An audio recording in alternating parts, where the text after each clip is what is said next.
Assalamualaikum warahmatullahi wabarakatuh.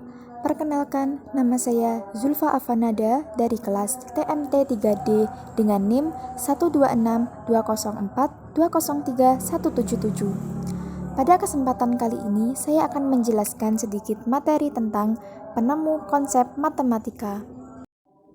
Adapun penemu konsep-konsep dasar dalam matematika antara lain, yang pertama, René Descartes, yang kedua, Sir Isaac Newton, yang ketiga, Gottfried Wilhelm Leibniz, yang keempat, Karl Weierstrass, yang kelima, Maria Gaetana Agnesi, yang keenam, Josiah Willard Gibbs, yang ketujuh, George Friedrich Bernhard Riemann, yang kedelapan, Leonhard Euler, yang kesembilan, Johann Bernoulli, dan yang terakhir, Augustin Louis Cauchy.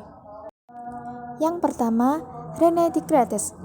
Ia dikenal sebagai ahli filsafat modern besar yang pertama. Ia juga penemu biologi modern, ahli fisika, dan seorang matematikawan.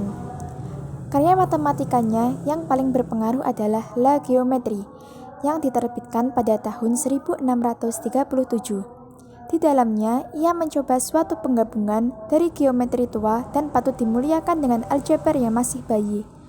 Bersama dengan Pierre Fermat, ia diberi pujian dengan gabungan tersebut yang saat ini kita sebut sebagai geometri analitik atau geometri ordinat. Yang kedua, Sir Isaac Newton. Ia adalah seorang fisikawan, matematikawan, ahli astronomi, filsuf alam, kimiawan, dan teolog yang berasal dari Inggris. Ia juga dikatakan sebagai bapak ilmu fisika klasik. Karya bukunya yang berjudul Philosophia Naturalis Principia Mathematica dianggap sebagai buku paling berpengaruh sepanjang sejarah sains. Newton menjabarkan hukum gravitasi dan 3 hukum gerak yang mendominasi pandangan sains mengenai alam semesta selama 3 abad. Newton berhasil menunjukkan bahwa gerak benda di bumi dan benda-benda di luar angkasa lainnya diatur oleh sekumpulan hukum-hukum alam yang sama. Dalam bidang matematika pula, ia bersama karya Gottfried Leibniz yang dilakukan secara terpisah, Newton mengembangkan kalkulus diferensial dan kalkulus integral. Ia juga berhasil menjabarkan teori binomial, mengembangkan metode Newton untuk melakukan pendekatan terhadap nilai nol suatu fungsi dan berkontribusi terhadap kajian deret pangkat. Yang ketiga, Gottfried Wilhelm Leibniz. Kebanyakan ahli sejarah percaya bahwa Newton dan Leibniz mengembangkan kalkulus secara terpisah. Keduanya menggunakan notasi matematika yang berbeda pula. Pada tahun 1684, Leibniz sudah mulai mempublikasikan penjelasan penuh atas karyanya.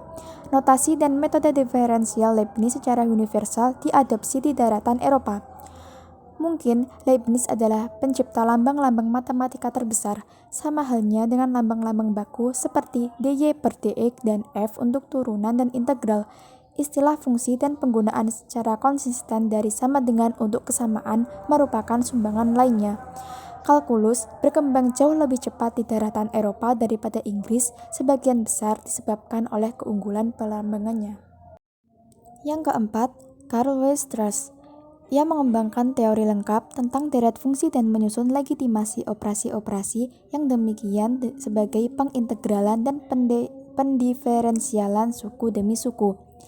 Ia melakukan karya dalam matematika yang dapat dibandingkan yang terbaik di Eropa.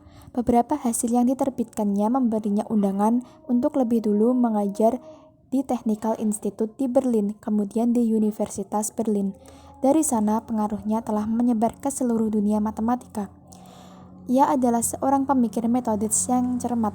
Ia bersikeras pada ketetapan yang lengkap di semua matematika dan menetapkan pembakuan yang diakui dan ditiru sampai hari ini. Yang kelima, Maria Gaetana Agnesi. Hanya 2 orang wanita yang muncul dalam daftar nama kehormatan kalkulus kita. Salah satunya adalah Maria Gaetana Agnesi. Pada usia 20 tahun, ia memulai karyanya yang terpenting yaitu sebuah buku ajar kalkulus. Untuk masanya, kejelasannya sungguh-sungguh mengagumkan dan merupakan buku ajar kalkulus luas yang pertama. Pembahasannya tentang kurva yang kemudian dikenal sebagai versiera berasal dari bahasa Latin vertere yang artinya membalik. Yang keenam, Josiah Willard Gibbs. Ia lebih terkenal karena karyanya dalam menerapkan termodinamika dalam ilmu kimia. Sekitar tahun 1880, ia mengembangkan perlambangan dan aljabar vektor-vektor. Pada tahun 1901, perlakuan penuh gagasan-gagasannya disajikan oleh salah seorang mahasiswanya, E.B. Wilson, dalam sebuah buku yang berpengaruh yang judulnya Vektor Analisis. Yang ketujuh, George Friedrich Bernhard Riemann. Hidupnya yang singkat, hanya 39 tahun, tidak mempunyai waktu untuk menghasilkan karya matematika sebanyak yang dihasilkan Euler atau Cauchy. Akan tetapi, karyanya mengagumkan untuk kualitas dan kedalamannya.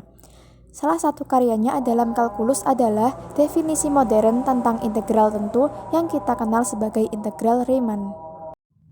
Yang kedelapan, Leonhard Euler. Ia dikenang dengan hasil karyanya berupa kurva tertutup untuk menggambarkan pemikiran silogisme yang dikenal dengan nama diagram Euler.